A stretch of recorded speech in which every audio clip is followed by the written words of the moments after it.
In Russia, dozens of protesters have been arrested after clashes with riot police in the central region of Bashkortostan. Thousands of people demonstrated there after an environmental activist was sentenced to 4 years in prison for allegedly inciting ethnic hatred. His supporters say that he is facing persecution for his political views. Rare images from today's Russia, a country where even peaceful street protests are met with a harsh response. Police dispersing demonstrators in the town of Baymak with the help of tear gas and stun grenades. It all began after a judge sentenced a local activist to 4 years in prison. Fail Alsinov was taken into custody after the ruling. My huge thanks to you all who came to support me. I will never forget this. I do not plead guilty. I have always been struggling for justice, for my people, for my republic. So, God willing, we will see each other again. As the verdict was announced, hundreds of demonstrators who gathered outside began chanting slogans in his support. Security forces intervened, and at least several arrests followed. Alsinov has been a prominent eco-activist in the central Russian region of Bashkortostan. He has also campaigned for the protection of the regional Bashkir language and condemned Russia's war in Ukraine. He was sentenced for a comment considered racist by the authorities, but which he says was mistranslated. The ruling led not only to street protests, but emotional pleas by his supporters on social media. I am calling on all fighters from Bashkortostan to leave the territory of Ukraine and return to their home region to defend their land and their people. While you are fighting for the ambitions of one person, your people are being beaten up by security forces. After the hours-long standoff, riot police finally dispersed the demonstrators. The rally in Baymak has been one of the biggest protests in Russia since the Kremlin began its war in Ukraine. As the jailed activist begins to serve his sentence, it appears that some of his supporters may follow him.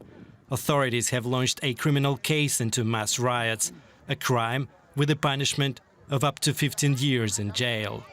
All right, I want to go now to DW's Yuri Risheto. He joins us now from Riga in Latvia. Riga, of course, is where our bureau is, following the closure of our office in Russia. Yuri, these protests, they ended just a few hours ago. What made so many people take to the streets? I think, Brent, people protested for two reasons, obviously. The first reason was obviously the punishment of a popular environmental activist who not only fought for the environment, by the way, but also became a kind of symbol of the fight against the arbitrary actions of the authorities. And that brings us to the second reason. This is obviously about people's accumulated anger, their dissatisfaction with their own government, because they not only loudly demanded the release of the imprisoned activist, but also the resignation of the Bashkir Prime Minister. Slogans such as "We are a free people" and "Shame" were chanted, and I have to say that the people of Bashkortostan have a particularly strong sense of freedom. They've been protesting against the destruction of the environment there for years, and often with success. I've been to such protests several times myself as a reporter and can say that yes, this region has clearly a lot of potential for protest. And Yuri, what do we know about this environmental activist, Fail Alsinov, and why are thousands of people willing to take to the streets to demonstrate for his freedom? Well, Fail Alsinov is a very well-known person in the Republic of Bashkortostan. Until recently, he headed an NGO that campaigned for Bashkortostan's independence from Russia. Of course, this NGO was banned and classified, meanwhile, as extremist. The reason why the police are now accusing Alsinov on inciting ethnic hatred was a statement he made during the environmental protests in April this year. Back then, in his speech, he referred to foreign migrants in the region from the Caucasus as black people. That alone was enough for the authorities now to send him to prison for 4 years. The protesters, however, the protesters today believe that the real reason was to silence the best-known activist, someone who has always expressed their wishes, their demands and their dissatisfaction with those in power. In other words, from the people's point of view, the real reason is to restrict their freedom of expression. And how does this, Yuri, play into the wider picture? I'm thinking of politics in Russia. I'm thinking of Vladimir Putin's grip on power. I mean, there is an election coming up. Absolutely, Brent. Speaking generally about Russian politics now, I mean, today's demonstration is certainly a thorn in Putin's side, as the people from the region, somewhere behind the Urals, are sending a signal to Moscow that they are able to protest, regardless of whether they are doing so intentionally or not. And this despite the fact that Russia now has very strict anti-demonstration laws.